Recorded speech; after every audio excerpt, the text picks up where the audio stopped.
चर्चा कर रहे थे गुरुदेव से रात में, एक व्यक्ति बड़ा दुखी आया गुरुदेव का कि गुरुदेव मैं शादी कर करके फंस गया, बड़ा विचित्र हो गया, मैं ऐसा क्या करूं, मर भी नहीं सकता, जी भी नहीं सकता।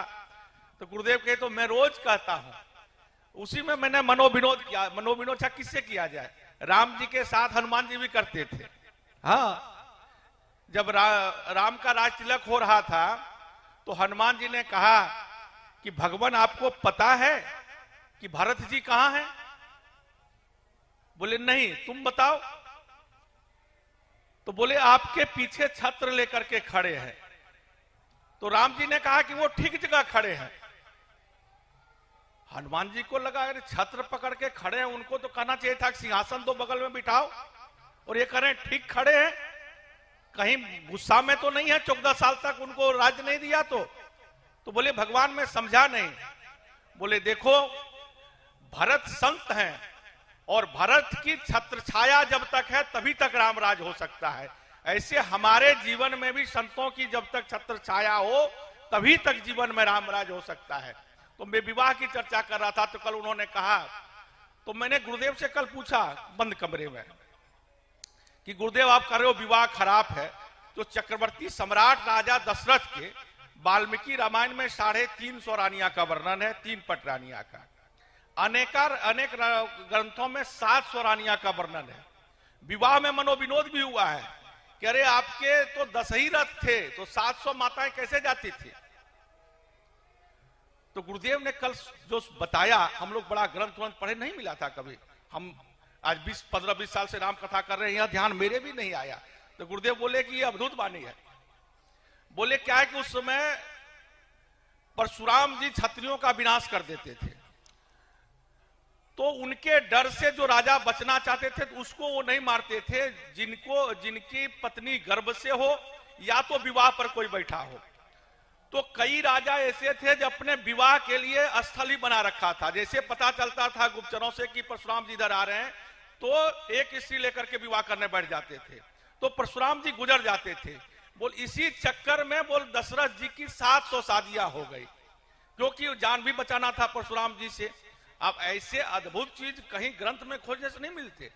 हमने भी कई बार खोजा और कल ये समझ में भी मुझे आया कि सही बात है। इसीलिए इतना विवाह उस समय 36 राजा करते थे परशुराम जी के डर से, क्योंकि प्राण बचे तो लाखों पाए कहते हैं ना।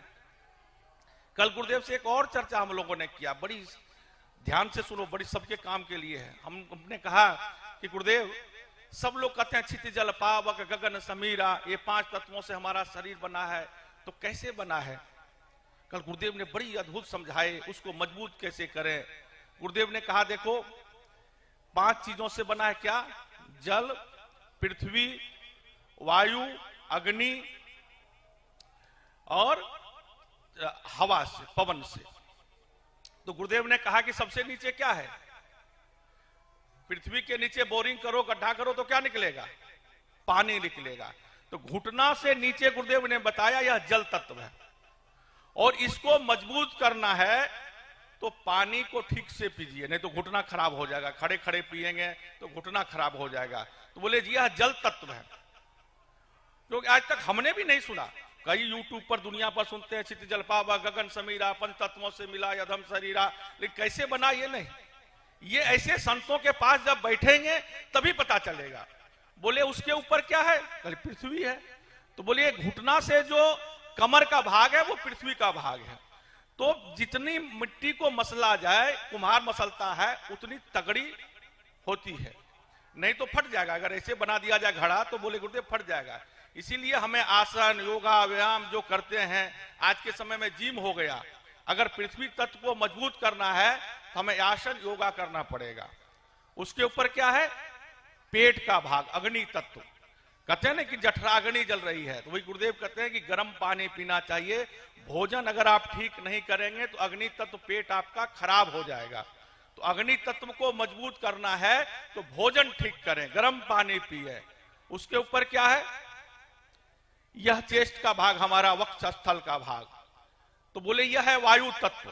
तो बोले इसके लिए क्या करें गुरुदेव, इसको मजबूत करना है? तो बोले प्राणायाम करें, अनुलोम विलोम, क्योंकि यह जब खुलेगा नहीं तो क्या बेलून लगा दिया जाता है, उसको जो भी भाषा में बोलते हैं वो ऑटोमेटिक फूलता है। हार्ट अटैक जब होता है ना, क्योंकि हमारी सांस उसको फुला नहीं पाती है, तो इससे वायु तत्व वो मजबूत होता है। सबसे ऊपर कौन है? आकाश तत्व। तो इसको कैसे मजबूत करें? गुरुदेव के शीर्षासन तो आजकल कोई कर ही नहीं पाता है। तो फिर पूछे गुरुदेव यह मजबूत कैसे होगा? बोले यह वेदों के मंत्री के ध्वनि सुने, संकीर्तन करें, गुरु माँ की कथा सुने, वह वाणी जब जाएगी तो आकाश तत्व मजबूत होता है। नहीं तो गुरुदेव कल कहेगा आकाशीय तत्व गड़बड़ हो जाएगा, तो बोलना कुछ और, बोल दोगे कुछ और, जाना कहीं और, चले गए कहीं और।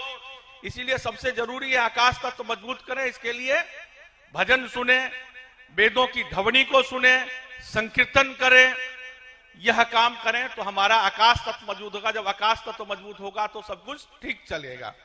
ऐसी अद्भुत अद्भुत वाणी हम लोगों को गुरुदेव से सुनने को मिलता है, जो हम लोग कई बार कहते हैं कि इसको रिकॉर्ड कर लें। गुरुदेव बोले नहीं नहीं नहीं, रहने दो, जो अंदर है अंदर ही रहने दो, तुम लोग इसको बिखेरो। तो गुरुदेव एक एक बात में अलग अलग बातों से समझाते हैं, समझाने की विधि अलग है। आइए हम लोग परम पूज्य श्रद्धेय अर्चनीय वंदनीय पूजनीय धर्मनिष्ठ तपोनिष्ठ कर्मनिष्ठ परम पूज्य गुरुदेव आवाहन पीठाधीश्वर आचार्य महामंडलेश्वर अवधूत बाबा अरुण गुरु जी महाराज परम गुरुदेव के वाणी से हम लोग आशीर्वाद लेते हैं।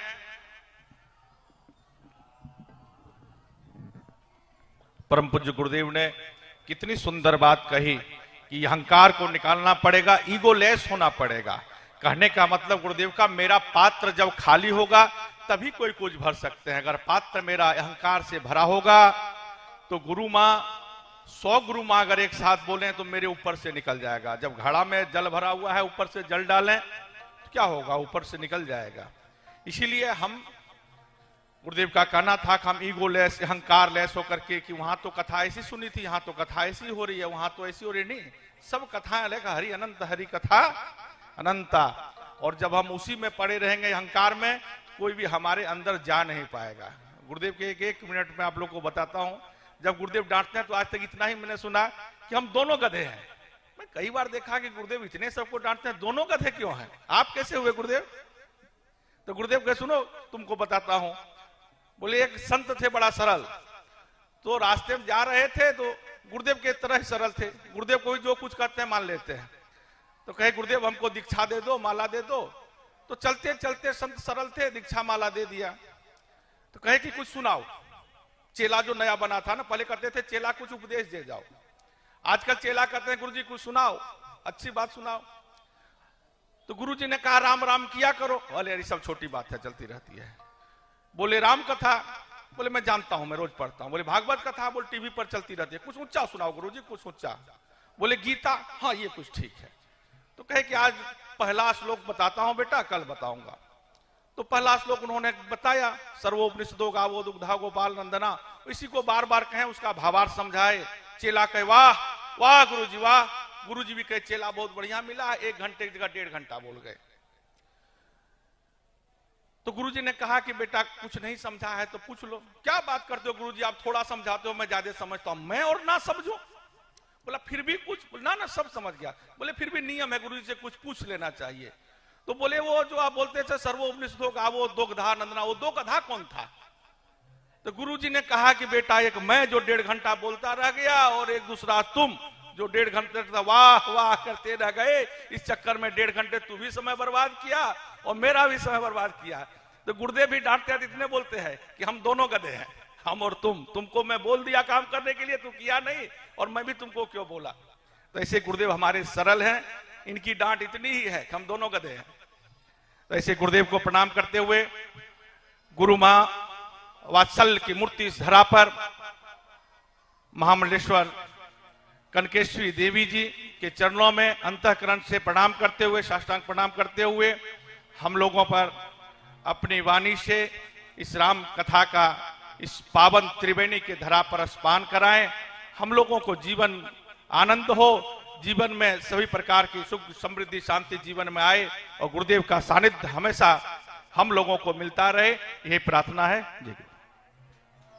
इतनी सुंदर कथा माता जी सुना रहे हैं। हमारे बीच में संत जन आए हैं, वो लोग मंच पर आ जाए। महामंडलेश्वर जी आ जाए, हमारे श्रीमंत जी आ जाएं, हमारे स्वामी जी देवघर से आए हैं वो आ जाएं, सम्मान करेंगे।